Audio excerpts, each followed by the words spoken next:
Coming up on That Was a Show.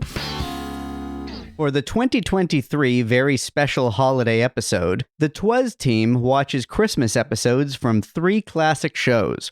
A very successful show, Family Matters, a failed or forgotten show, Soul Man, and a wild card episode of a show with a particularly unusual format, The Nanny. And learn more than they ever wanted to know about Stefan Urquelle. Join Brynn, Aaron, and Barry as they usher in a nice, relaxing holiday season. We grew up during peak sitcom, Seinfeld, Friends, The Fresh Prince, but those shows were diamonds in the rough. This podcast is not about those diamonds. It's about the rough. Some sitcoms were briefly popular in their time. Some were canceled almost immediately. You probably won't recognize most of these, and you'll ask, that was a show?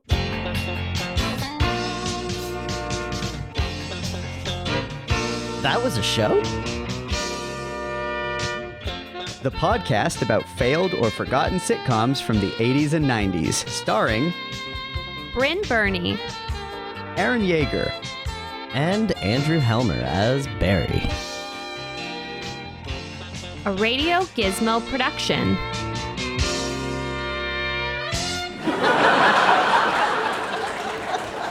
Hey, everyone. This is where we pretend that we haven't been chatting for 10 minutes already. Yeah. Just because we started recording. Joyeux Noël. Yeah. Feliz Navidad. And welcome to our 2023 Holiday Spectacular. Holiday, very special episode, Holiday Spectacular. That was a show coming at you live. Yeah. Spectacular is lowercase. Yeah, it is. It's Also, it's not coming at you No, live. This is live to tape. As soon as the It's words like- left my mouth, I'm Yeah. like, this isn't live. Yeah. This is like our most chill holiday special ever, I think, because, we didn't overthink it. We didn't overplan it. It doesn't have a huge theme or anything. We're just going to be cozy and we're going to be chatting about, festive episodes of television of the days of yore. And by the days of yore, I mean, of course, the 80s and 90s. Yeah, indeed. Every year we've done something a little different for the holidays. This year, the 3 of us are reviewing 3 very different holiday special episodes from 90s sitcoms. One show will be a holiday episode from a very famous show that everyone's heard of and probably most have seen. Another will be from a failed or forgotten show that we recently reviewed. And the third will be what I'm calling a wild card episode, something particularly weird or unusual in format. But before we kick things off, let's just settle into our holiday groove with a little self-reflexive chit-chat of our 2023 year in podcasting and year in consuming popular culture. Okay. Yeah. I was thinking it would be interesting if we just kind of thought back at some of our favorite or least favorite moments from 2023. I can start us off, Go ahead, Aaron. or You one go of you for it. can. By all means. My favorite moment overall was when the 3 of us met up by happenstance in Dublin, Ireland, and we were able to record a greeting for our Father Ted episode. Yeah, that was definitely a highlight. TWAS Goes to Ireland. Yeah. It's one of our most listened to episodes, at least according to YouTube.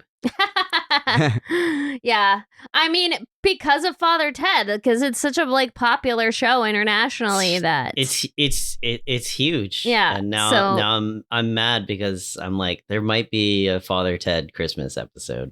I mean, there I know. probably is. Oh. I mean, there's always next year. Yeah. Who's to Yeah. say that we won't watch that next year? Yeah. But So we've got Another favorite moment for me personally was getting to imitate Bob Newhart for our episode about the show Bob. yeah, that was it wasn't good. so much my imitation that was great. It was the way the 2 of you reacted to it that I thoroughly enjoyed.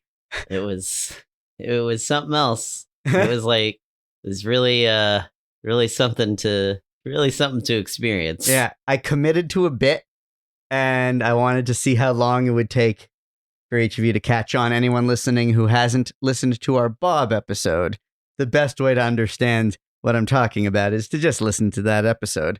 My least favorite show to review, I was trying to think, like, do I have a least favorite? I don't know if I have a least favorite, but shows that kind of annoyed me the most were probably either Doctor or Going Places. Yeah. That's a pretty good. Yeah. I mean, I was thinking that we'd been almost lucky in that, like, I haven't, nothing's really annoyed me that much, but you're right. Going Places really did. So yeah, compared to previous seasons of That Was a Show, none of the shows we reviewed this year were like offensively bad, but some of them, or at least not as much as some in the past, but Doctor was Doctor Doctor was the was, closest to being like a low point. Yeah. Yeah. That was probably the closest to one where I'm like, I don't know. And it's not I don't know if I wanted to watch this. Yeah, it's not even like the we always joke about Davis Rules, but that was like a fun episode to do. Whereas I found like Doctor just like insufferable on all levels. Like, I guess we had fun talking about it, but I was like, nah. But not that much fun talking about it. I know what you mean. Davis Rules was a bad show that was fun to talk about. Yeah. And yeah. I don't know. Doctor was not so fun to talk about. Yeah. Neither was, I don't know. For me, yeah, Going Places was just, I think my problem with Going Places was the premise set me up for much higher expectations. Yeah. And then they were not fulfilled. Yeah. So I think in both of those shows' cases, it's not that those shows are like so especially bad compared to a lot of things we've reviewed over time. It's just the gap between expectation and delivery was particularly stark. Fair. Yeah, it's very fair.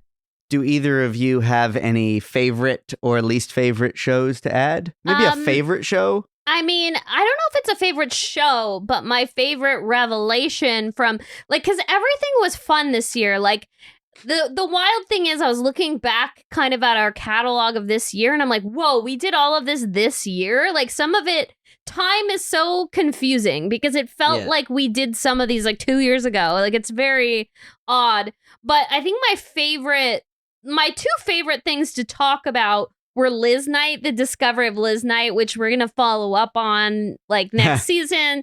And just talking about the Nanny a bunch was like fun, which, no spoilers, but we'll be mentioning again today.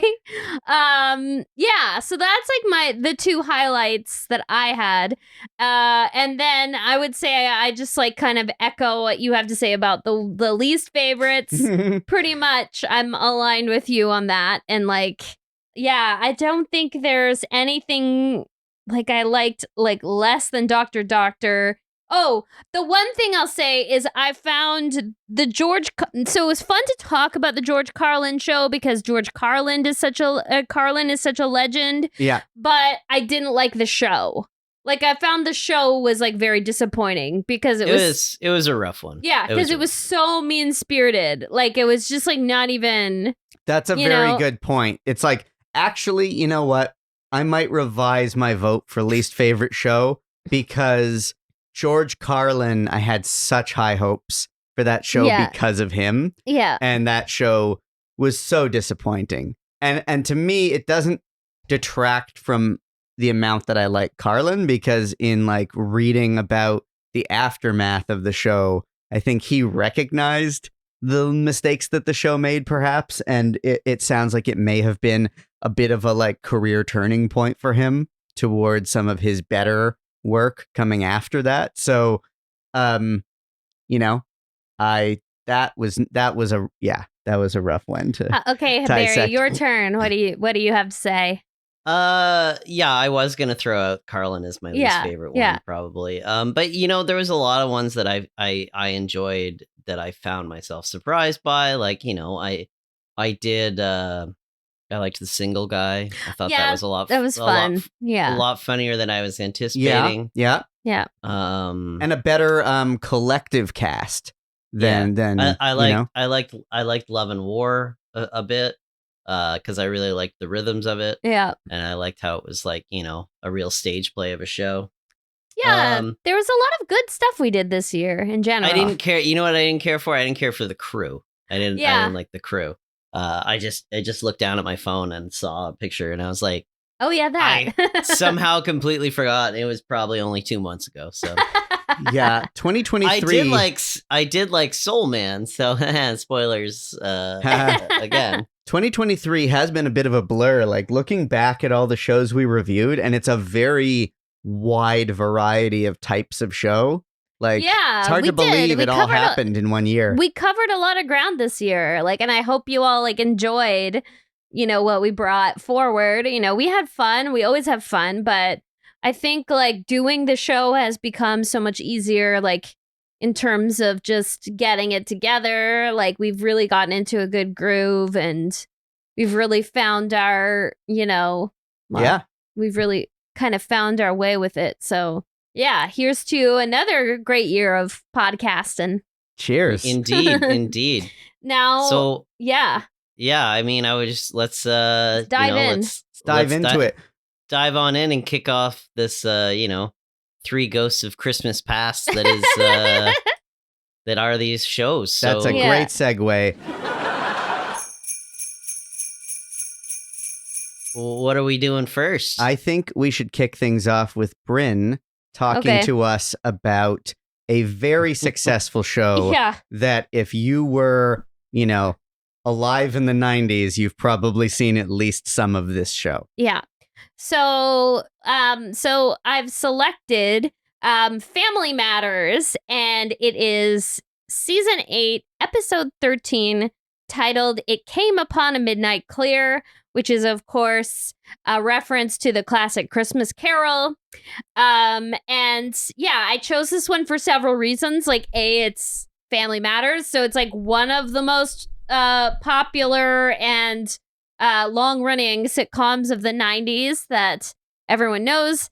And B, I chose purposely a late season episode because that's basically when this series really jumped the shark and when things got real wacky. And I thank you for that. Yeah. I'm sure you were both rolling your eyes when you were watching it. No, because if I'm going to sit down and watch Family Matters, I don't want to watch it when it was good. I don't want to watch the shit. Yeah. So basically, it's there's so many sitcoms, like not even from this era, but other eras that were like long running and when things just got real weird. And, the first example of this is where the term jumps the shark comes from, which is Happy Days. And the jumps the shark is basically when Fonzie literally jumps over a shark with his surfboard when he's surfing. Motorcycle. Is it motorcycle? It's a shark in a tank. Oh. And he jumps it on his motorcycle. So I was wrong. Anyway. It doesn't matter. It's equally dumb. It's basically when... You know what's even weirder is that I have a third version of it that I thought it was. Oh my gosh. Is this like a Mandela effect? I thought it was water effect? skis. Yeah, no, I did too. I thought it was in the water. I thought it was a surfing thing. Well, we're going to have to confirm this. Now I'm second guessing myself. By the end of the episode, we'll confirm this. But at any rate, the whole jump the shark phenomenon is basically when they run out of ideas. Oh, Barry's right. See? It's water skis. Okay, it's water I was skis? Closest. Because I've seen it. So I knew my brain was like, no, I've seen the episode. So like... it's water skis. It's that moment. It's in the ocean. It's like on a beach and like, yeah. Yeah, it's that turning point in a sitcom that's been on for years and they've run out of ideas and they really need to ratchet up the camp and they need to like keep things. They go way too far with high concept and things just get real wacky. And we're at this point in Family Matters. So essentially the storyline is it starts off normal enough. It's the standard, the Winslows are getting very excited about Christmas and, we open on their living room where there's an inexplicable amount of decorations. Like, I don't even know how Harriet stored those like every year because there's so many decorations. That house is massive. Well, it is a big house, but like it's so many decorations. Like, that's like gonna be like a tower of boxes and top to bottom, wall to wall, every square inch of every has surface. decorations. Tinsel and lights everywhere. Garland. Yeah. So this like you've never seen before. So this episode aired, I don't know if I said the date, but it aired December 13th, 1996, and it could not be a more mid-90s setup because the decorations look exactly like things that I had in my home as a kid. Like it was like bright, gaudy, like red and green, everything kind of like was mimicking some weird old-timey theme, like some sort of like Victorian era, but yet it was still flashy somehow. So yeah, it was pretty funny. So we open on Harriet. She's very excitedly putting up all the decorations, and then Carl comes home and announces that this year he's going to go get a tree from the woods.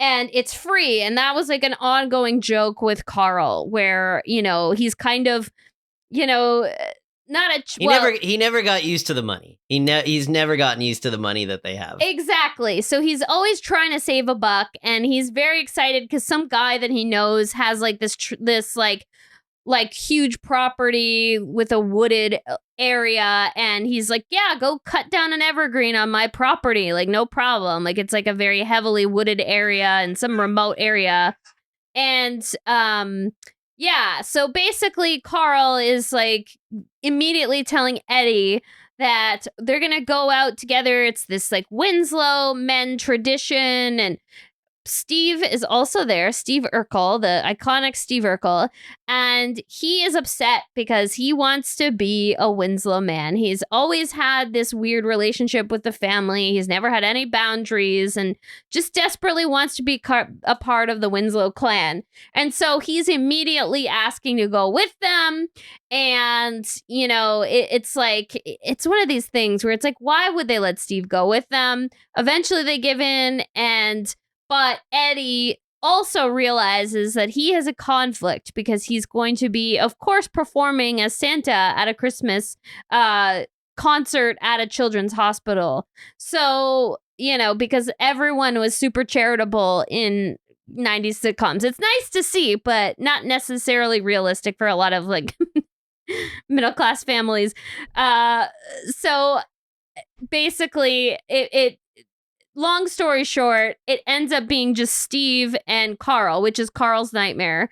They have a very like weird toxic relationship where they keep putting themselves in situations together, but Carl has like the least amount of patience for a human being that ever existed for Steve Urquelle. I had truly forgotten the comic levels of Reginald VelJohnson's rage at Steve Urquelle. At this point, it's just a repeating bit of Carl like blowing his top over Steve just being annoying and Steve being clumsy, and it's just, you know.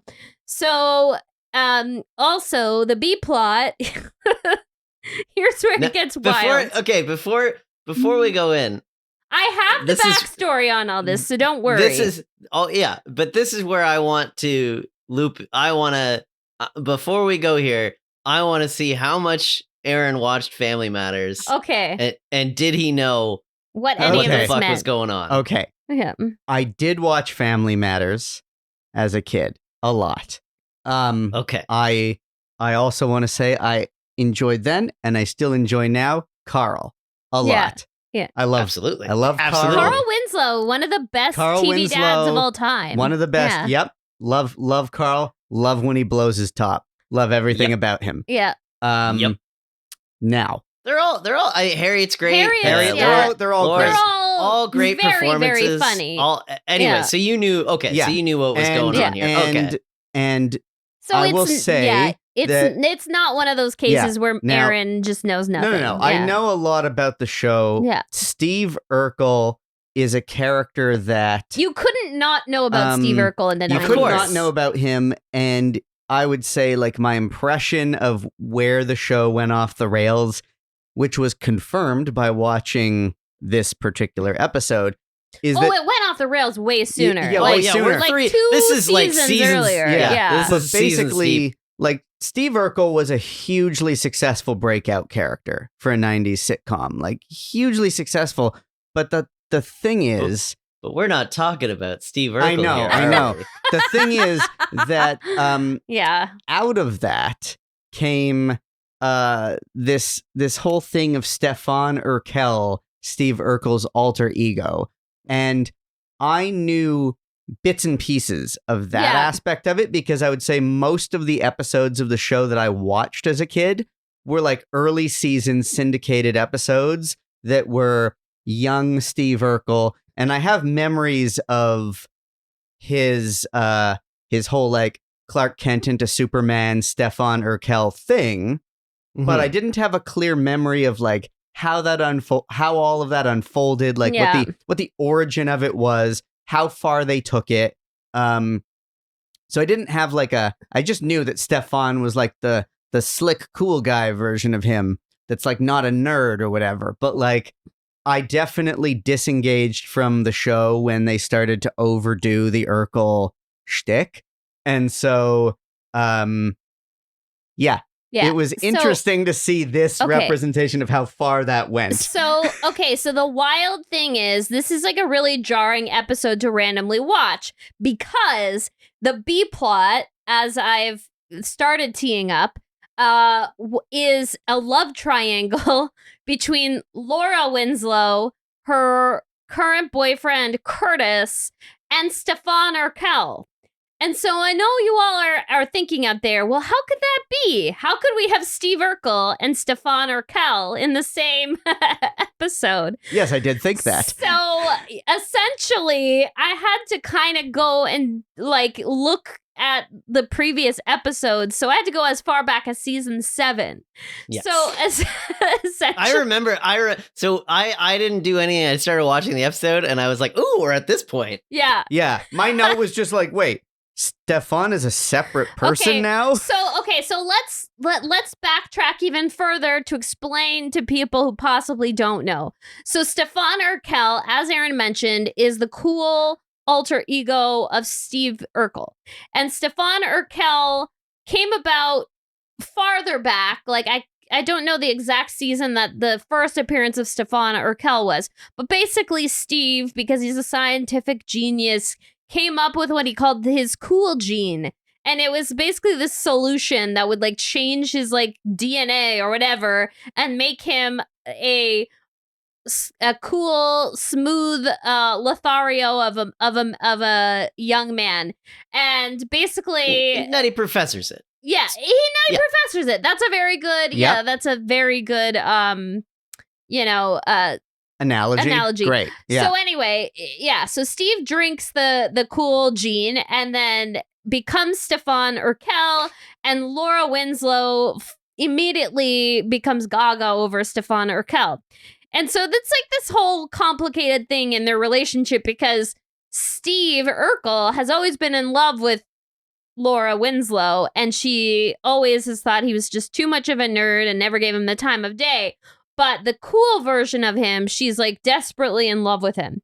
So yeah, so Stefan Urquelle kind of pops up here and there. And then eventually Steve takes his transformation technique even further and creates a chamber in which he can transform into Stefan and then later into Elvis Presley and then later into Bruce Lee and then all these other really ridiculous And if the audience alter is, egos. and if the audience listening right now who It's isn't familiar with this nonsense. show, Yeah. if you're thinking maybe this show was just across the board something very fantastical with a No, lot of it wasn't. surrealist elements, It was no, meant it was to not. be a grounded About sitcom. 5 seasons deep is when it starts going off the rails. Yeah. Yeah, So okay, so now we're at the point in the season where okay, and again, we have to jump ahead now to season 7. So the season finale of season 7, Steve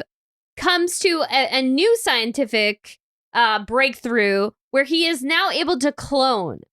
So Oh, Steve no. clones himself and then wreaks havoc on the Winslow family because, oh my gosh, there's 2 Steves, so it's double the annoyance, double the trouble. And then Laura comes up with a scheme that, okay, here's the perfect solution, because of course I think Myra's in the picture at this point in in season 7, and Myra is actually in love with Steve. So she loves Steve Urquelle for who he is. Laura is still obsessed with Stefan Urquelle. So there's always this push and pull of like, which version will he be and which woman will he be with? And then Laura just suggests that they change the clone into a permanent Stefan Urquelle.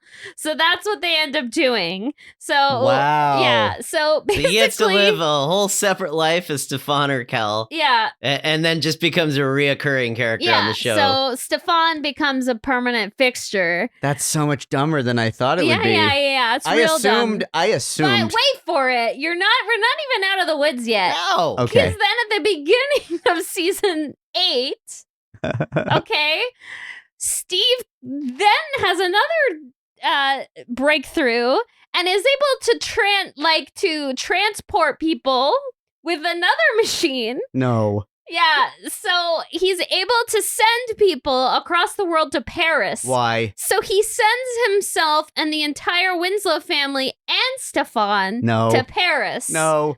And it's a 3-part episode. No. And so basically what happens by the end of the 3-parter is Stefan is recruited to be a model, a male model. Come on.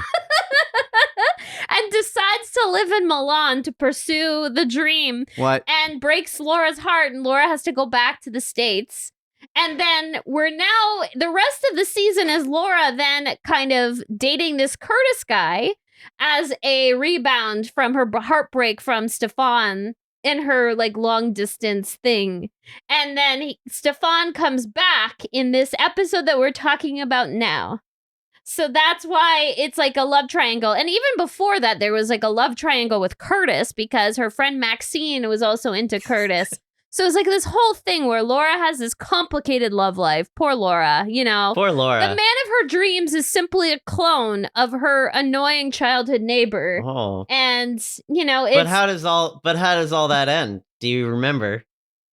Well, they eventually get engaged in Disney World. I remember that. Oh, no. Steve, that is... Stefan. But that is... No, Steve. Yes, sorry. Stefan proposes. Steve and Laura end up being the ones engaged. She chooses Steve over Stefan. I don't remember that part, but that's wild. The show basically ends with Steve and Laura have finally gotten together. The next season was going to be their wedding, but they were canceled. So. And just so I can confirm this, so Steve Urquelle and Laura get engaged. Stefan Urquelle in this scenario still exists as a cool guy clone. That's correct. And he is but presumably then where does he end up? Off cavorting with whomever else. I mean, we he's see that he does. He's an international man of we see that he does mystery. just fine on his own. Yeah, he's doing fine. He's getting offered modeling contracts left and right. But like, I forgot that he's not like. I think I expected to tune in and be like, yeah, man, Urquelle. He's not that cool. No, he's so dorky. This is what's wild. After we watched this episode, I had to watch the clip of the first episode with Stefan where, you know, they have the party and he's kind of seducing her with his dance moves. And I'm like, this is literally the dorkiest thing I've ever seen. He's not, I remember him. But at the time we were supposed to believe like, whoa, this guy's smooth and he's cool. I think when I was 12 or 13 or whatever, I did think he was cool. Yeah.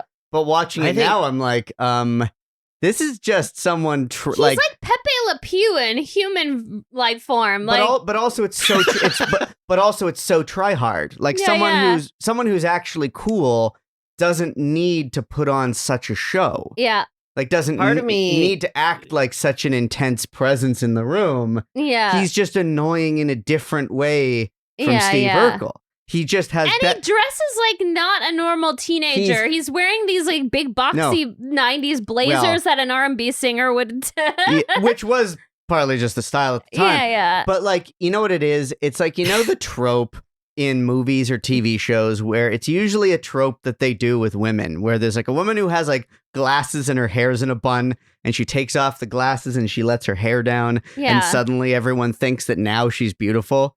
That's what Stefan Urquelle is. Yeah. It's just Steve Urkel takes off the glasses, takes off the suspenders, and stands up straight. Yeah. Yeah. That's it. Part of me, I've always wondered, and, I could look, but I'm not going to. It's Family Matters. Part of me wonders is, so the show is getting big and big and big, and obviously Urkel is the reason, right? Yeah, now, huge. Urkel didn't even start, like, the show doesn't introduce Urkel for a few episodes into true, it, right? yeah. He's not there from the beginning, but he becomes the big breakout, and they have merchandising and all that. Part of me wonders if Urkel is, if it was Jaleel White's idea, mostly starting to worry about his career. Yeah, it could have been. Right? It really could have been, because showing that he's not this guy. Like Urkel, oh my God, like he's next level, like annoying, and like even as a kid, like I loved Family Matters, but even as a kid, I remember not liking Urkel. I wasn't there for Urkel. I was there for the family. You would be annoyed with him. Like I was like right there with the Winslows. I was like rolling my eyes every time he would come in. And like, but it is such an involved performance that you can't deny that it's a great sitcom character. And like he's so good it's so there. Singular, you know? Like, and you can't deny the talent of the performance. I mean, the slapstick choreography is exceptional. Oh man, him destroying destroying all the presents, the pile of presents, in like 30 seconds. Genius. It was a great. He's very good at playing that very annoying character. Okay, so we have to get into the rest of the episode. We went on a big tangent because we had to. Frankly, we had to. We had to explain the whole reason why Stefan and Steve were still, in the same I wish the whole episode was. I wish our whole episode was about this episode. So yes, let's keep going forward. Okay, so Steve and Carl head to the, like, whatever you would call it. It's not really a lot. It's like the woods. It's basically the deep woods. That is deep woods with the absolute realist backdrop I've ever seen. So this is great that you mentioned this, because at the very first glance, I was like, oh, this is a very like elaborate set, like good for them. But then, like, in certain shots, you could see that it was like a painted backdrop. I almost expected like to have like a mural? Carl like leaning on it, and then not notice. So it's like fully like this like woodland mural that's like painted, like an elaborate painted backdrop, and then they put some real looking trees in front of it, and it's like, oh my God, people worked really hard on this. Like, but the depth of field is all wrong. Yeah. I remember oh my God. I don't know if this would have made it better, but I remember in the days when shows started getting remastered into HD, and the thing that people were commenting on the most was like, you could see the makeup on the actors' faces. You could see like details like that. But really, that's nothing compared to how weird it is to see an obvious flat 2-dimensional painted backdrop that like on our crappy standard definition VHS quality TV broadcasts at the time. It was fine. It was probably fine. It was completely fine. We bought that it was the woods, Yeah, there were no pixels to spare where you could see that problem. But but seeing this in glorious HD. Yeah. Oh man. It was crisp. It was crisp. So they go out to the woods and they find, the tree, and predictably Steve's being really annoying, and Carl's like flipping out on him left and right. They finally they find a tree that they like, and they're about to cut it down, and they do, and there's like this kind of scuffle between the two of them because Steve really wants to cut it down with the axe, and he's like, which, by the way, I don't think you normally use an axe to cut down a Christmas tree. Well, use a saw. Anyway, so they find their tree, and then they realize that it has been snowing pretty hard the entire time that they've been out there, so their tracks are going to be covered, and they won't be able to find their way back to their car. So essentially they get lost, and they're going back and forth, like when it cuts back, like obviously this is intercut with all the scenes with the love triangle. Laura does eventually break up with Curtis for Stefan. She makes her big decision after some sage advice from Harriet, wherein Harriet talks about her own love triangle. So it's like lots of love triangles in this show. But There is. Anyway, yeah, so it gets later and, you know, they're starting to panic because they really cannot find their way back. And they end up back where they were, where they took down the tree because they find Steve's scarf that he left behind. So, you know, they decide, okay, well, we need to stop and take a rest. We need to light a fire. We need to, like, you know, warm up and take a rest because we're not finding the car anytime soon. So they do that. And there's all this shtick with, you know, they only have a couple matches and Steve sneezes one out, and like it's, you know, like the predictable stuff. Then they have a sentimental heart to heart. They have a heart to heart where basically I think it's because they think they're gonna die, and Steve is like, you know, Carl, you're like the person I admire the most in the world, and Carl's incredulous because he's like, I'm so mean to you. Yeah.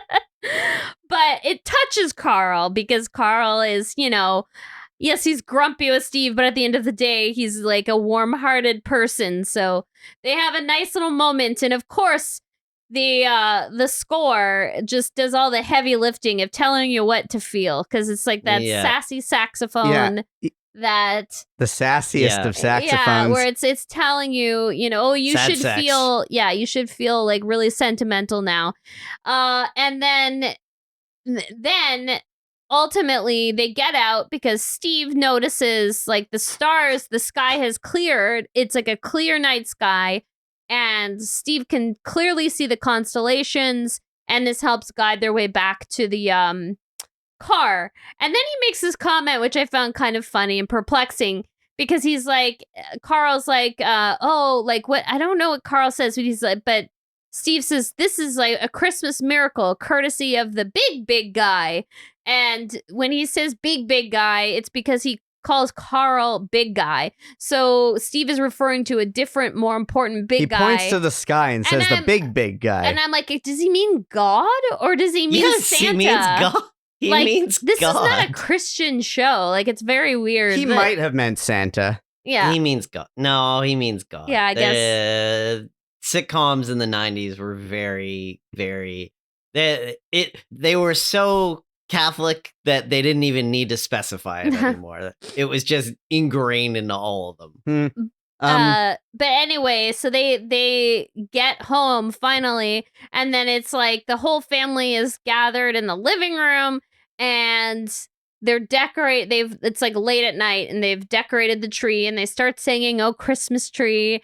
And Steve, for whatever reason, is crashing there again. So he goes upstairs. He lives there now. Does he? What? Yeah, his parents ditched him like halfway through the show, and he moves in with the Winslows. Okay, so I have to then do a sidebar to one of my questions that I wrote down. So they can just never escape him. Can I ask then, do we, when I say we, the audience, ever meet Urquelle's parents on this show? Never. No, I don't believe so. No. But the joke is that his parents hate him, and it's kind of sad. Yeah, they moved. Wow. I don't remember. I think they moved to Russia. What? Randomly, they say they moved to Russia and they leave him there, and then the Winslows take him in. Oh, he lives in the basement because remember that's where all his inventions are. Oh, that is where the inventions are. Upstairs, like. Well, I don't know. Maybe I don't know. Maybe he lives in Judy's room because she ain't there no more. Yeah, Judy is the middle daughter that mysteriously disappeared. And didn't Richie like disappear or? They mentioned him in this episode. They mention him, but he's like not shown at all. So it's like his mom's not there. Yeah, so it's like what happened to Aunt Rachel? Like I don't know. A lot of people like disappeared, and like it's just like a vortex in that house.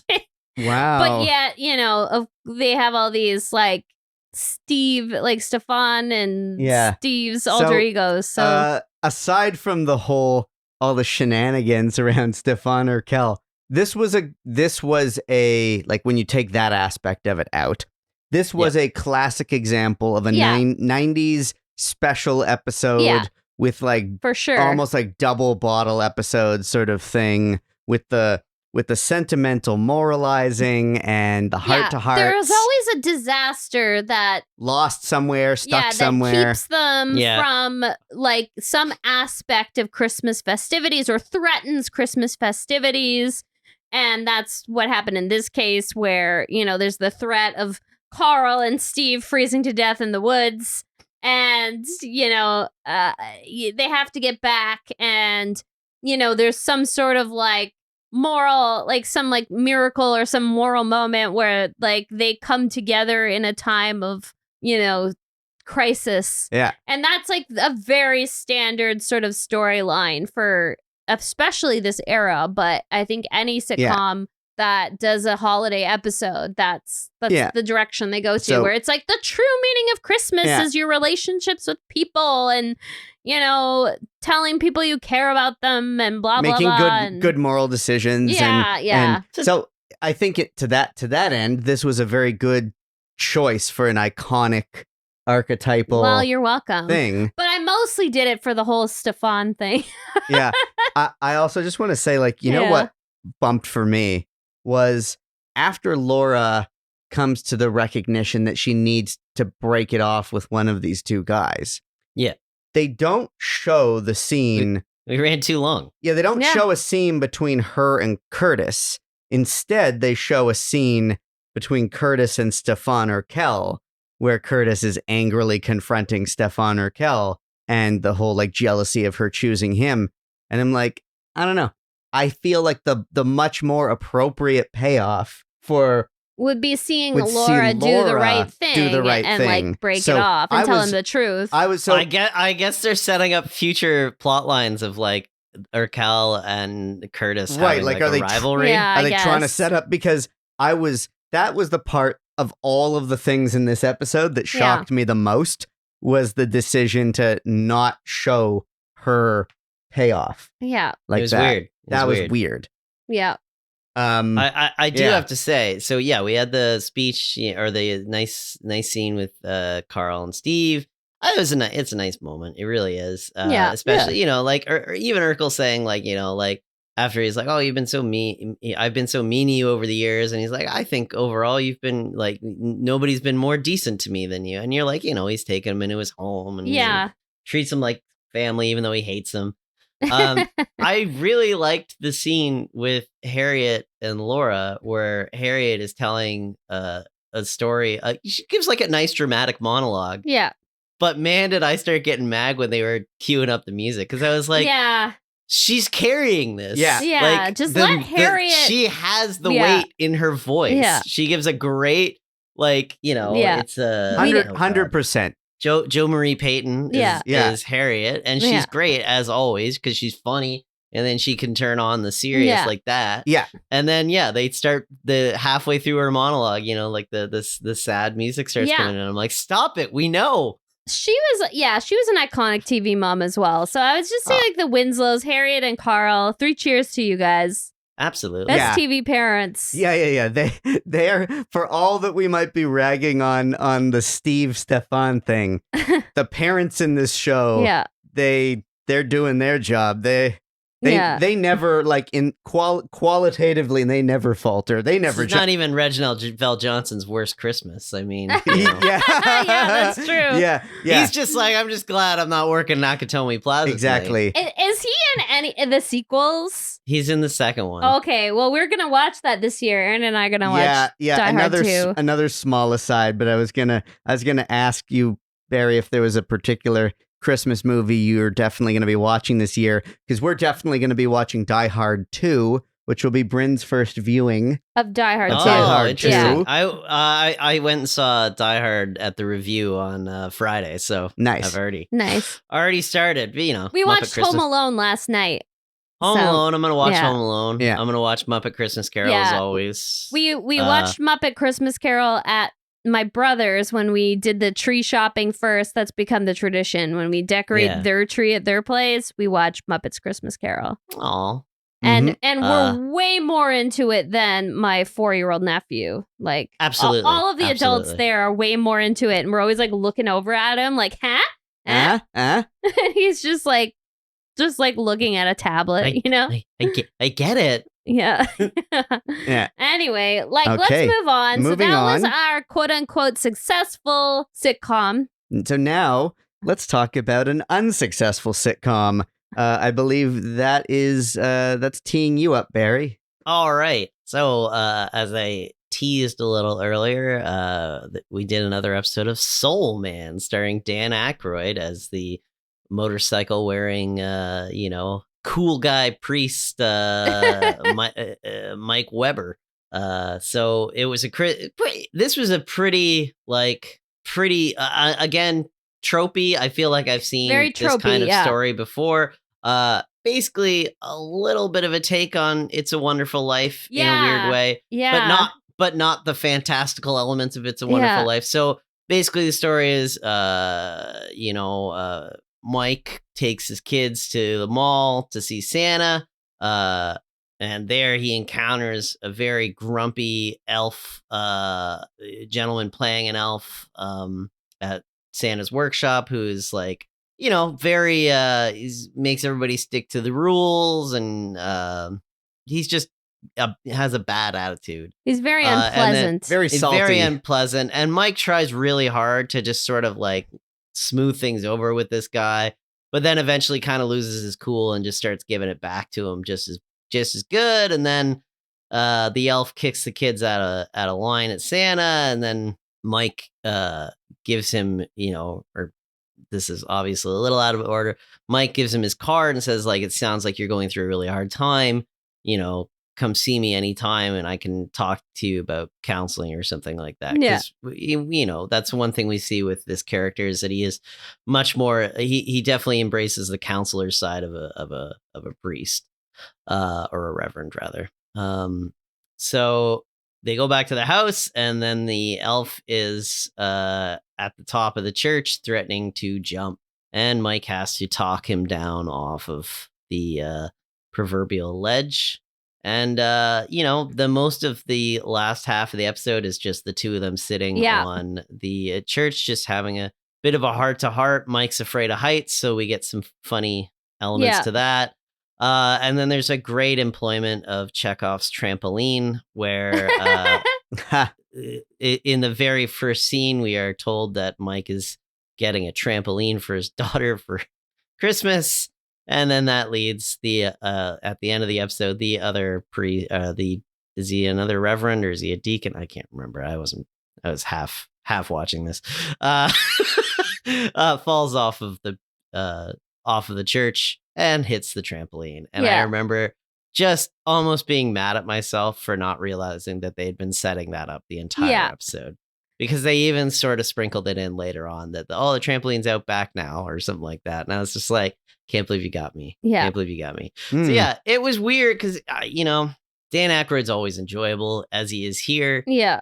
It was an interesting contrast to the Family Matters, where like none of the emotional stuff in this episode works. And I don't it's feel very like serious. It's a very serious plot line, but you can't take it seriously. Yeah, because even when it is serious, like I know they're trying to keep things light, but like it's almost too jokey, or not jokey enough. Like nothing. It's not really funny. Yeah, I know exactly what you mean. Like, but it thinks it's trying to be. And I was like, look, if you want to have a special episode, just do Aykroyd can act. Just have him seriously counsel the guy instead of like continuing to joke the entire time they're up there. Yeah. I mean, totally. Like I was surprised at the dark turn that the show takes into that very serious theme. I actually thought the confrontation at the mall between Aykroyd's character and the grumpy mall elf. Okay, by the way, is that Mark Lynn Mark Lynn Baker? Yeah, cousin Larry himself. Yeah, so from Perfect Strangers. Okay, that's where I recognized him as Gumdrop. Yeah, Gumdrop, so the elf. I found their argument at the mall pretty entertaining, and so I was surprised to see that dark turn. And then when it goes into that serious thing, when we reviewed this show, we talked about that episode with John Goodman. Yeah, where he had some really like dark, troubling things that he was going through, and Mike is trying to counsel him through it with a lot of difficulty. And apart from the fact that they suddenly break into song at the end, for the most part, that worked surprisingly well because of the strength of both of them as actors. And we talked about how John Goodman, if you want someone who's like really serious and hurting, like a tragic clown sort of character, where there's elements that are still funny, but you can tell that the pain it feels genuine, great. And in this case, it was kind of like, I agree with what you said, like they could have gone funnier and made it more like just a really dark comedy. Like, I found it, or more serious. Yeah. Or more serious and cut out the jokes. I found it a little dark that he had to basically downplay the situation to his kids. Like, they should have just left the kids out of it. But, like, basically, he kept, like, making up things. Like, he's trying to, like, convince his kids that it was just, we're just kind of, like, playing a game. Like, there's nothing, like, he was just trying to, like, it's like elves can jump, you know, because they're magical. And at one point, one of the kids comes out again and is like, you know, Dad, like, you know, what's going on? You're still up there. And he tells his son that it's Gumdrop's birthday, because that's one of the things revealed in, you know, and then his son very sweetly wishes him happy birthday and kind of sings for him. So it's kind of a nice moment, but I'm also like, that's fucked up to make your kid. It's really fucked up. To have your kid be the thing that, like, you're using your kid to try to get this guy to not kill himself. Like, it's just, because it's like, look, someone cares about you. It's like that's, you know, there's plenty of people that care about you. And I'm like, you're like, kind really? of sweet, but it's kind of fucked up, because later in life, your kid's going to be like, hey, what was up with that elf? And then he's like, oh, he was about to kill himself. That's what repression's all about. Yeah. Yeah, it was weird. Yeah. I just don't feel like they really, I don't know. I mean, Christmas is a very hard time of year for a lot of people. Yeah. And I think that we see a lot of that. I think it's important to see that in the media. And we do. I agree, you know, it's a common theme that runs through holiday things. It's not always happy-go-lucky, especially for people who are on their own or don't have, you know, as much family anymore. And it's very hard.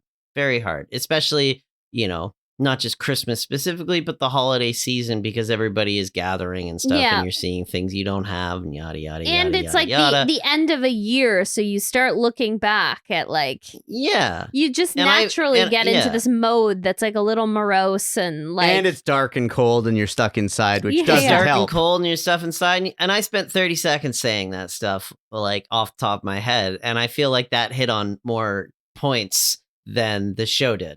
And which would have come from a writer's room full of people who were like, if you don't want to tell a story about how sad this guy is, then don't tell that story. Right? Yeah. Totally agree. If they wanted to tell that story. But they just wanted him to save the cat again. You know, they just really wanted Mike Weber to be a hero again. It was more about Mike Weber than about the guy who's suffering. And it's kind of like, I agree. If they wanted to tell that story, there are lots of good reasons to tell that kind of story in a holiday episode of a sitcom.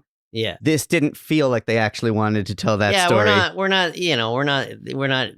there yet. But like, for me to watch an episode of Family Matters, which is very silly, but then also have like 2 scenes in it which had serious emotions in it, and me be like, Family Matters got it better. Yeah, it's true. That's probably not a good sign. I think that's how. Yeah, that's how serious you should be in a sitcom about Christmas, where it's like, it's literally just, it's simple. It's low stakes. It's like people are talking about, acknowledging how much they care about each other, and that they're, you know, there's sort of some acknowledgement of maybe mistreating each other, and that in the spirit of the holidays, we should be better to each other and express our, and that's a safer route to go. Gumdrop also disappears. Like they're all, so the scene, you know, they talk him off because the kid sings to him and he's like, seeing people care about you, which I don't know if that's a really relevant point. But then like the next scene is like, the credits scene, and they're all talking, getting ready for the dinner the next day. And you're just like, I don't know, why didn't you invite Gumdrop? Yeah. Like, why like, I know that's the cliche thing to do. Yeah. But sometimes the cliche is necessary to satisfy the story. Yeah. Like, well, and to make sure that guy doesn't actually kill himself. Well, like, yeah. Also, yes. You're right. The guy had no one to spend the holidays with.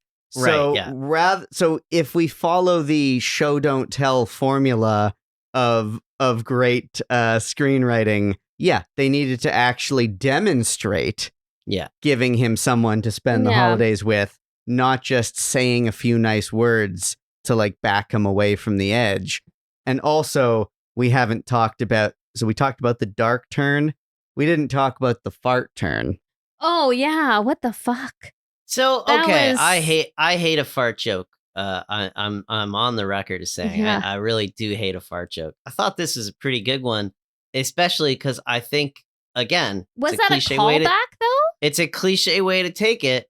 I feel like so the whole thing is, it's a big breakthrough moment. Mike is talking to Gumdrop about, to feel, the spirit in the air, because it's a night where everybody's dreams are, on display, and everybody's feeling love and blah, blah, blah, blah. And it's like this big thing, and then Mike farts. And like it's a very awkward moment. And honestly, like I felt like the script, I thought they were gonna laugh.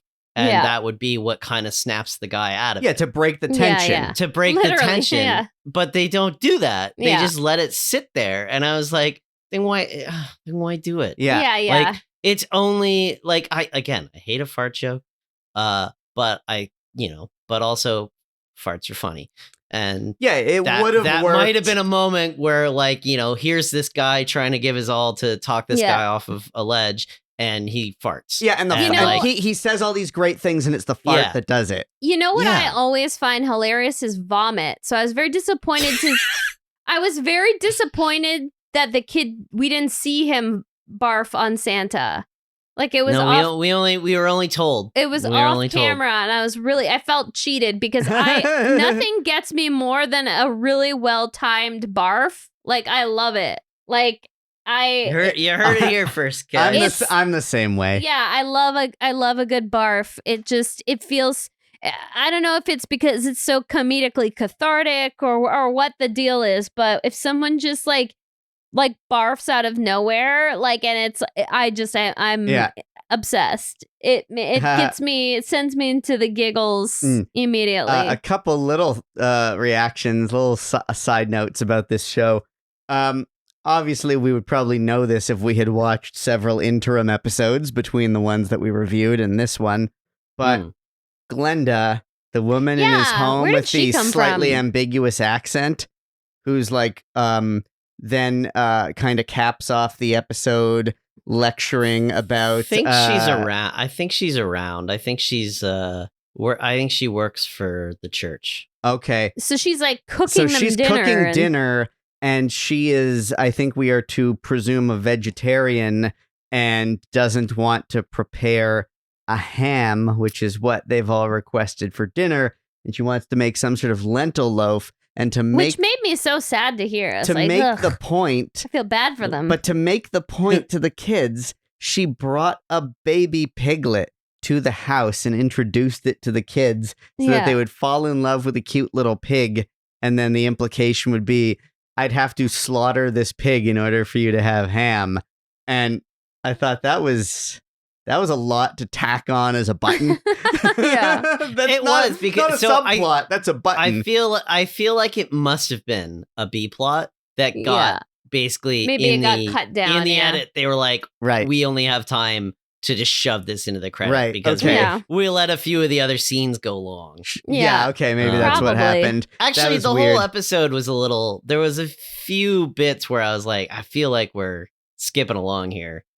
Yeah. I also just want to note that the elf, Gumdrop, the elf, in the confrontation at the department store, says yada yada yada And so, of course, I had to look it up.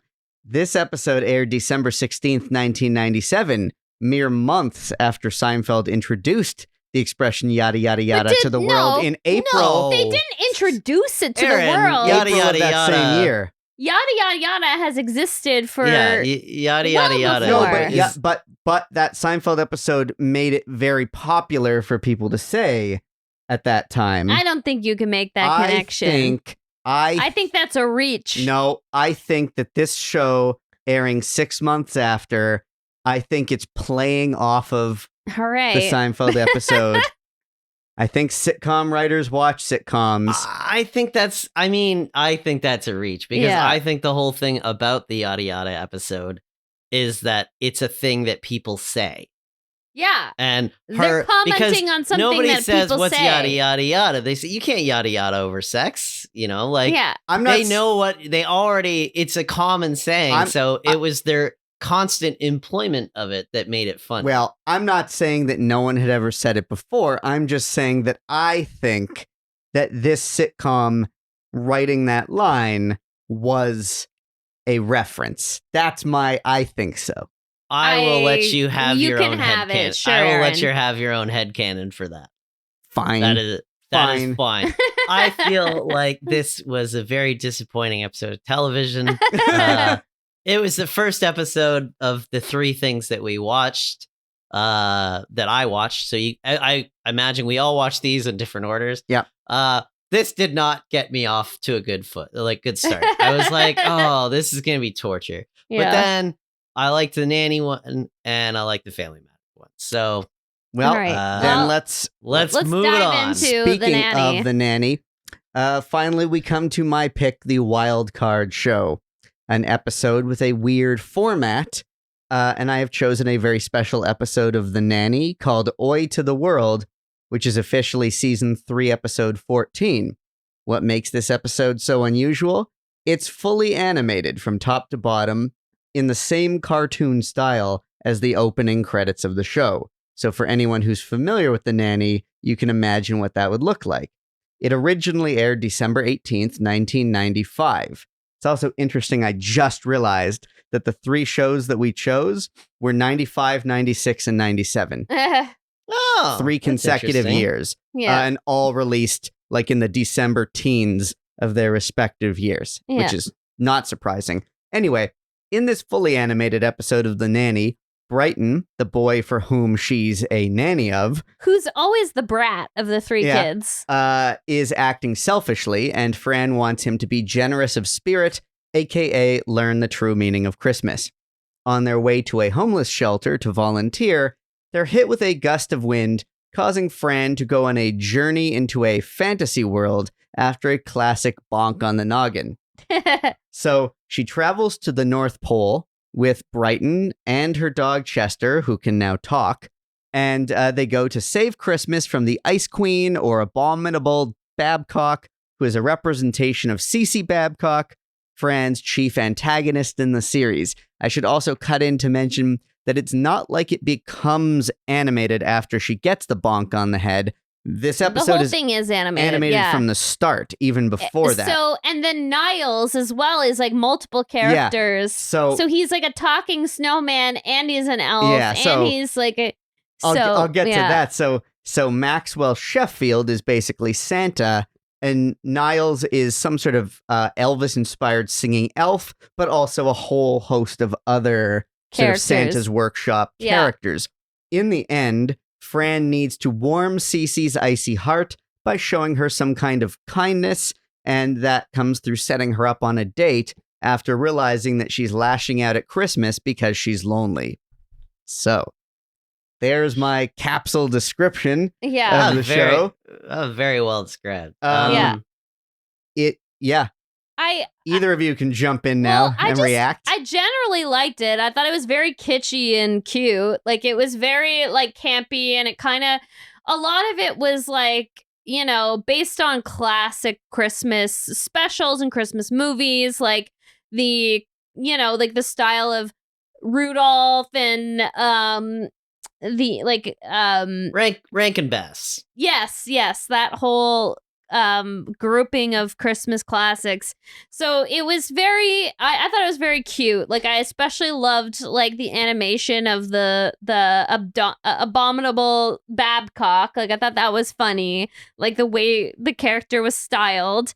And actually the animation was just awesome. Like, it was just like very cool, like visually, especially the backgrounds as well. Like, I thought it was like stylistically really well done. So I'm curious if you like looked up who animated this thing. I didn't. I should have. Because it looked really, it was very fun. Like, it was like a very like stylized, like it wasn't like the house, like the Sheffield's house looked so cool. Like, it was like, well, and it's a retro style of animation that also kind of reminds me of the Jetsons or something that's just like, it's like a mid-century modern kind of like flavor to it. Like, so it's really fun. The visual style for me was a huge win, and also just like the overall concept was a lot of fun. Well, the guy that she finally sets Babcock up with is called the Rain Man, which is basically the Dustin Hoffman character from Rain Man, which I thought was kind of ridiculous because I'm like, at this point, that movie is very old. It wasn't like a fresh. That was officially reference. the dumbest reference or joke in the whole episode. I liked it. But I like definitely chuckled at it, but I was kind of like, well, really, I don't know. I mean, this is the your whole best. thing. She's the Ice Queen. He's the Rain Man, also up in the sky controlling the weather or whatever. But I don't know. I thought that was dumb. But overall, the animation's very cute. The concept is a lot of fun. I personally found a lot of the jokes felt like forced to me and not as funny as I usually find this show to be. And I think what it is that, like, especially with Fran Fine, with Fran Drescher's character, one of the things I like about the Nanny, because she does a lot of like kind of random quips and asides and non sequiturs and jokes that are just like little commentaries on things that are not necessary. Pop culture references and things, stuff. Yeah. Things that are not totally necessary to the plot, little funny asides.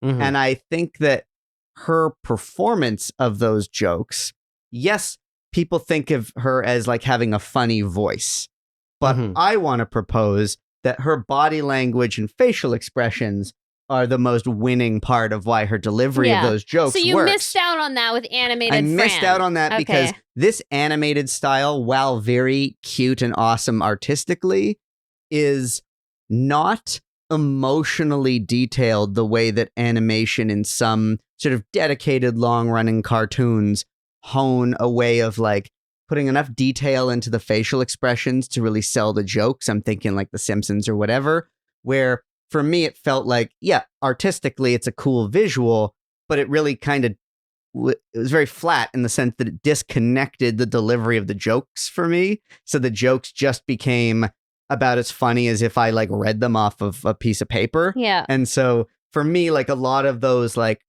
funny quips and asides just didn't land as being as funny. And I think it's because I was missing her facial expressions, especially hers. But that said, I don't think this is from lack of effort. Looks like a lot of work went into this. It would have been. It would have been fairly pricey. It looks like it was pulled. It doesn't look like they aired it in syndication and just ended up putting it as an extra on the DVD set. So it basically aired that one time, and I think they didn't air it with their regulars going forward. Yeah, it was the animation was very, very well done. I really appreciate it. I appreciate when a show like this does a switch to animation, but really embraces it as animation. Like, it wasn't an animated, like, down to earth thing. Like, right from the start, it's very whimsical. wacky, and they're doing things even in the house when it's just them. They're doing things that are already very, very silly and very over the top. And you said the Jetsons very much reminded me of the Jetsons. Yeah. Well, the Hanna-Barbera style of like, pratfalls and talking animals and whatnot. So it was very cute. I think all you're talking about with that is honestly, and this is something that only now is becoming a little bit easier. Animation is such a long, arduous process for these kind of things that one of the things that I always noticed with animation growing up is it was very hard to make it looks spontaneous. And those Yeah. type of asides and things are meant to, even if they are written, they're meant to feel like improv lines. You're exactly right. That's, Yeah. and And when that's they're built exactly in- right. Yeah. So I've noticed it more and more in current animated things that they're able to do it. And I think it's a lot of it is because you know, they're recording with each other Yeah. now instead of say like recording in a booth by yourself. If there's nobody to do an aside to, it's not going to sound right. Oh, you're so totally right. That's what it is. It's like a great sitcom would do those weird asides, and you feel almost like maybe it's being improvised in the moment. And it's the energy between the energy. performers. Yeah. You're that right. Really, you're so right. And an animated show that does that pretty well that I've watched recently is Bob's Burgers.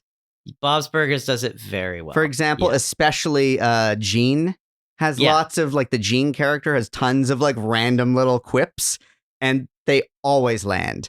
And you're right. It's probably because the actor did it in a room with the other performers or something. Like there's the spontaneity comes through in not just the voice, but also the visual style, the editing, the pacing, everything. Yeah. They learned to make and it like work. John Benjamin's like reaction noises to Gene's quips and stuff are always just absolute perfection, and they just feel so real and like So in this case, I don't think it's anyone's fault. The animation is great. The performers are great. It's just getting that to work. Yeah. That's a challenge. And maybe at that time it was pretty difficult to pull that off. But this definitely reminded me of a very, basically a later one of the all-time great Christmas episodes of anything ever, Abed's Uncontrollable Christmas on Community. I knew you were going to bring that up. And I feel like it's a similar story. The characters kind of get trapped in an old classic thing. So I really feel like this episode kind of walked so that one could run. Yeah. Because it's a great idea. There's a few shows that do that animated thing. Like, didn't Home Improvement also do that?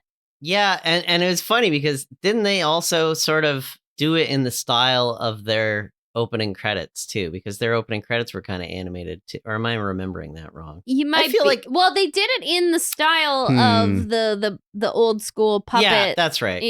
Like they kind of like stop motion claymate. Yeah. Oh. Yeah. Always Sunny did it. Yeah. I'm sure there's a million. There's probably way more because those Christmas movies are so beloved and they're just such a fun thing to like kind of pay tribute to. That Community episode is still just an all-time great. I gotta watch that. I always rewatch it. Yeah, it's been so long since I've seen it, and I think I'm gonna rewatch it. Yeah. I'm really, for whatever reason, so in the mood to watch Christmas and like any holiday stuff. Like yesterday, it's been a rough year, and I feel like I think I just need a big heaping dose of nostalgia and like warm, happy feelings. Like yesterday, we spent a lot of time watching different like Hanukkah like videos. We were watching like I wrote Adam them. I wrote them down because there aren't the well of Hanukkah movies is not very deep. Yeah. And there isn't one that I'm particularly planning to watch this year. But from the title of this episode, I was hoping it would be a little bit more Hanukkah focused. Yeah, like the oi to the world. Yeah. Because I'm catching the impression that the Fran character is Jewish. Oh yeah.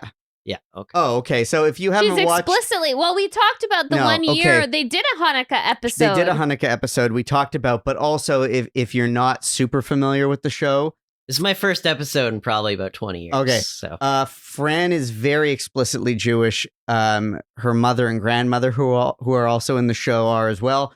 And if you just scroll through episode titles, many episodes have like Jewish and Yiddish references in the titles of the episodes. I'm not sure that necessarily means it works its way into the plot of the episode. So kind of like the way this is Oi to the world, but it's not really like the plot itself is just about Christmas. Yeah. There are many episodes that use like titles that reference very Jewish things that I haven't watched them all, so I don't know if it actually has anything to do with the plot, but just like she's also one of the producers and writers of the show, Well, and it permeates everything. So the thing I hoped that you'd bring up was the fact that this episode was written by her and her creative partner, who is her ex-husband, Peter Jacobson. And so they're both Jewish, and I think that this whole episode is like a classic sort of like tribute to the fact that so many Jews wrote classic Christmas songs and wrote like a lot of the content. So that's how I kind of saw this, as like, oh, they're doing that fun thing of like, okay, we're going to bring this very Christmas, you know, and they had a couple of funny little jokes. Like they had like the reindeer that instead of Blitzen, it was Blintzen. Blintzes. Blintzes. Yeah. Who else you gonna get to work on Christmas Eve? Yeah, it's like that's very cute, and it is a trope for us, like Jews talking about their at least in the U.S. and Canada, talking about our experience with Christmas and what we kind of get up to around Christmas time. So that is kind of like a trope. And the idea of like a Jewish character who is somehow involved in saving Christmas. Like there's a movie called The Hebrew Hammer, and it's not a Hanukkah movie. It's a Christmas movie. But it's like the main character is kind of like one of those private dick sort of, almost like a blaxploitation from the 70s movies, but like they call it like a Jew-sploitation version of that. And he even like the clothing that he's wearing is like very 70s inspired, I guess. And like the whole plot involves saving Christmas. So that is sort of a trope. So I kind of knew that this was going to go that general direction. I don't know, like, although very, very, very fun. But you like get back to your list of Hanukkah. Things. Please. Yeah. We did watch a bunch of music videos, and a couple of my favorites for anyone who hasn't seen them would be "Puppy for Hanukkah" from Daveed Diggs, and also, which I believe is some sort of Disney production. It might have been. I feel like it might have been done for a TV show or a movie. I think probably it's just like a Disney Channel thing. Like it's like meant to be like a family friendly, but it's very cute. But it's very cute. It's cute. like a hip hop like music video about kids wanting a puppy for Hanukkah. Very cute puppy. Yeah, like the puppy that they end up using is like maybe the cutest puppy I've ever seen. Very catchy. So it's like very heartwarming. Yeah, and then the like more sort of adult geared one would be the Hanukkah song 2.0. Which is a double performance featuring Nissim Black and Kosha Dills. So I don't even know how to begin to explain it other than it's the most New York thing you'll ever see. But go ahead and watch that one too. So they're sampling Adam Sandler's... They're sampling the Adam Sandler tune. Yeah. But then they're like rapping over it. And it's all like the lyrics are kind of like people coming together to celebrate it's very nice. And peace and it's got a very nice message and it's shot, I think it was a pandemic time production, shot very like indie on the streets of New York and in the subways and stuff like that, and you can see like random passersby, some of them wearing like masks and stuff in the subway especially, and they seem to be completely unaware that there's a music video being shot, like random people kind of catching glances from them, like what's going on, as these two guys are kind of going through the city, and it's very entertaining. As far as like a Hanukkah movie, I don't think I know that there have now been a couple of Hallmark movies about Hanukkah. I have not. I've not seen one. I've seen them. I've seen like the little posters for them. Yeah. When you look at that kind of selection. Well, Sandler did his animated one. Yeah, the 8 Crazy Nights. Yeah.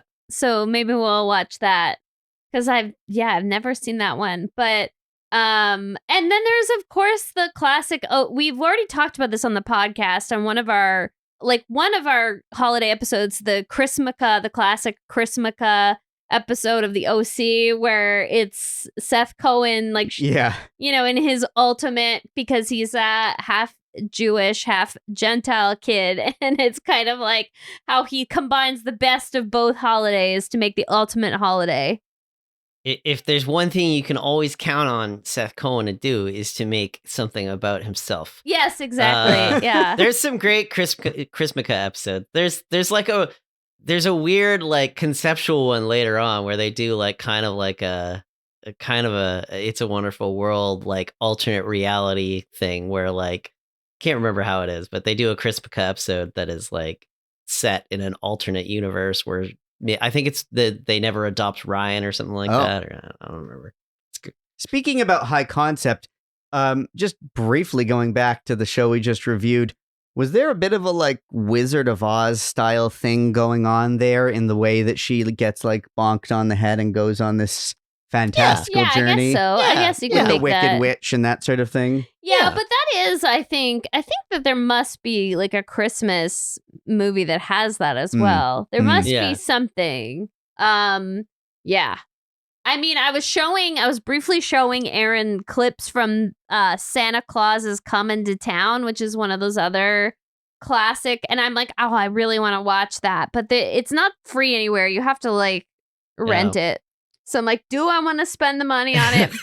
But it's such a wacky and classic movie that I'm like, and it's got Burgermeister Meisterburger, I remember that. I watched in the spirit of us talking about Christmas shit. I watched the new season of Frasier has a Christmas episode. Oh, I watched that and it was amusing. It was amusing. It's just Frasier, and because the whole show is kind of about Frasier trying to reconnect with his son. After his dad passed. Yeah. And they have kind of a cute so thing. His son is like an adult now. Yeah, like in his well into his 40s or late 30s, 40s. Yeah. Oh my God, that's wild. Yeah, a lot of time has passed. I guess I guess his son would be like our age. Yeah. Yeah, like, I think it's wild. Pretty much. We'll have to prioritize watching this new show because at some point in the new year, I think the three of us are going to have to discuss it in more detail because, I mean, we talk about, me especially, I talk about Frasier on this podcast so much. It'd be crazy to not watch the it's certainly an interesting experiment. It's like as much of a departure from Cheers to Frasier as Frasier to this is. Oh, because interesting. Like, well, it's a whole new cast, right? Like nobody returned except for him. And it's interesting in that there's weird things like, obviously they don't want to imply that Frasier and Niles don't speak. So they have a lot of like Frasier is texting Niles things. Yeah. Okay. Well, that'll be one of our resolutions for the new year. We'll be to watch that show. Yeah. Yeah. You know what kind of Hanukkah movie I would like to see exist? What? Would be a movie like Die Hard. Just a cool movie that happens to take place amidst a backdrop of a character who celebrates Hanukkah, but not about the holiday, just something happening. And then shit going down. If only we knew people who like to write and produce and direct movies. Yeah, you should make that movie, Aaron. I'll help you write it. You know what? Let's make that movie. Me too. This is a pretty good idea. Yeah, Barry. This is a pretty good idea. Yeah. You heard it here first, folks. If this movie happens, you will know that this episode of this podcast was the first the genesis of it.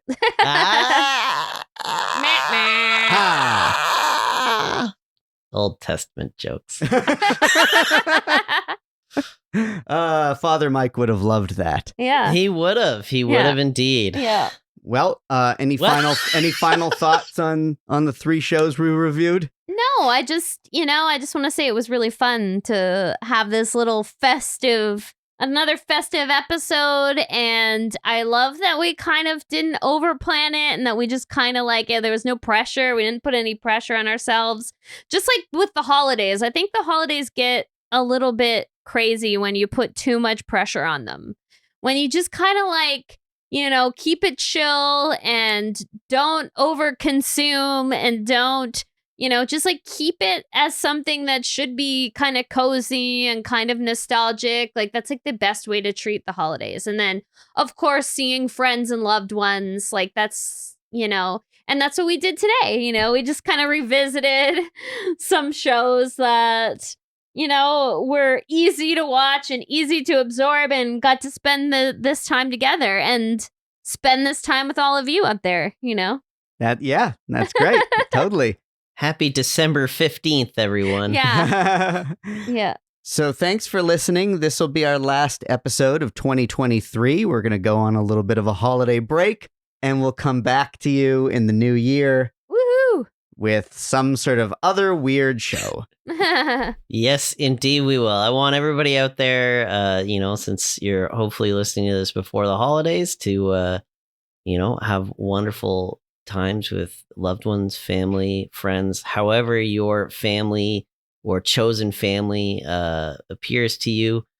Make sure the people around you know how you care about them. It's not a bad time of year to actually say it. Yeah. Don't imply it, say it. So yeah, happy holidays to everyone out there. Happy holidays. Happy holidays.